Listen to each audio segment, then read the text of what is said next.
1984's first classic honours, and now on to the 2000, and for once a race which more than fulfilled the most extravagant of billings. We had Rainbow Quest and Leofan in again, we had unbeaten Newmarket fancy Keen, Gran Senor, the new Sangster Brown Wonder Horse, Crag & Score, and the big black ex-invalid Chief Singer. But above all else, we had the race of the season. They're under starters' orders, they're off. Well, the general accident, 2,000 guineas. Crag & Saw, one of the first to show, although quickly joined by Keen towards the far side. Leofan comes up to take up the lead, and Native Charmer also with these. Settling down at the end of the first furlong, and we have Leofan going on once again from Native Charmer, then Crag & Saw, Keen on the inside of this one, followed by Bountiful, then King's Island, Gran Senor on the inside, and then Chief Singer. And they've completed 2 furlongs now. Leofan takes them along in a merry gallop, this one by a length. From on the outside, Native Charmer racing on the stands rails. After these is Keen close up, Crag & Saw, King's Island being moved a little closer, as is Gran Senor. The back markers are Chief Singer, and after Chief Singer is Bountiful, and they've got 5 furlongs to race.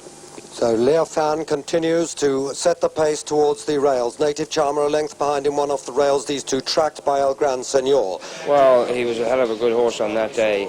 He came there very easy, full of running, and he quickened up the hill like a real champion. Furlongs, and it's still Leofan leading from in second place now. Gran Senor with Keen disputing second on the outside, and then after these comes Rainbow Quest and Chief Singer as they come to the final 2 furlongs, with Gran Senor coming smoothly to take up the running. Chief Singer on the stands rails. It's Gran Senor and Chief Singer. These two going clear of Leofan, and after these Keen and Rainbow Quest, but going for the line, it's Gran Senor with a clear advantage. Chief Singer's in second, Leofan's in third. Close home, Gran Senor is clear.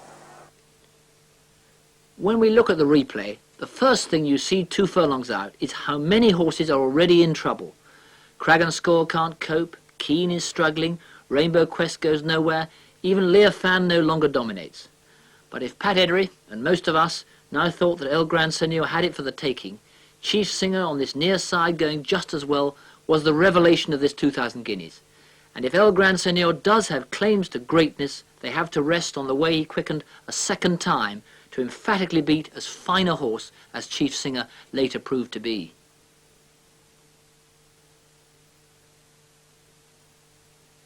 First, Classics, and across to the Curragh for the Irish Sweeps Derby and our final look at Gran Senor. Up against him were the French Derby third Rainbow Quest and the Lupin winner Daha. Their hope of beating the Senor was surely to set a strong enough pace to test his suspect's stamina. They went very slow, and even then, could anyone really say that over this mile and a half, Gran Senor looked the superstar we saw at Newmarket?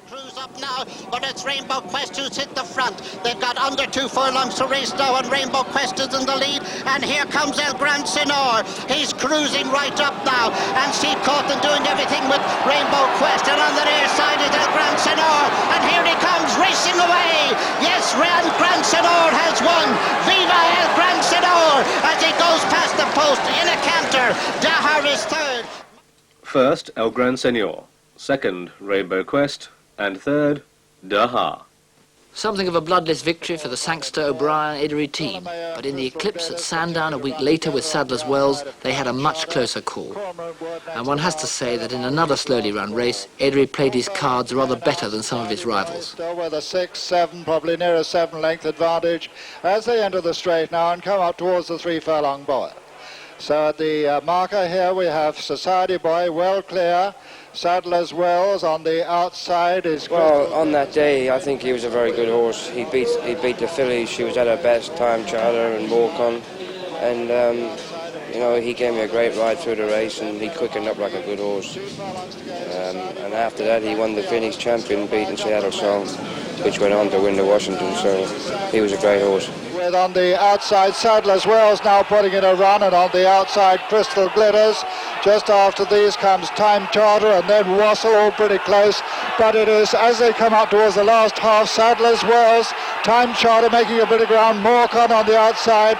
But it's Sadler's Wells, Time Charter, Morcon and Crystal Glitters. The problem in this race was that nobody followed Time Charter's pacemaker Society Boy, who amazingly is still in front here 2 furlongs from home.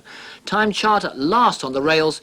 It's always going to be a sprint finish. The worst place to start a sprint is from the back.